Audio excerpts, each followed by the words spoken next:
Луксембуршкиот премиер сака да ги шокира европјаните да можат да сватат колку е вредно патувањето без граници и пасоши.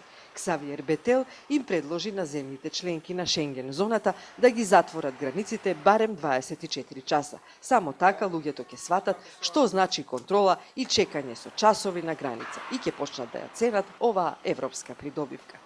Шокирани се и функционерите на Европската Унија поради нивниот бивши шеф Хозе Мануел Баросо.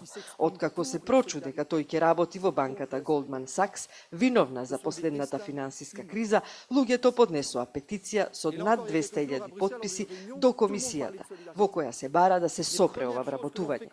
Однесувањето на Баросо е неморално и неодговорно, особено сега кога Унијата е во криза, вели петицијата.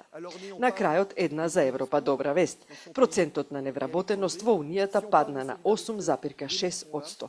Последен ваков пад имаше пред 7 години. Падот е забележан во сите земји членки, освен во Хрватска.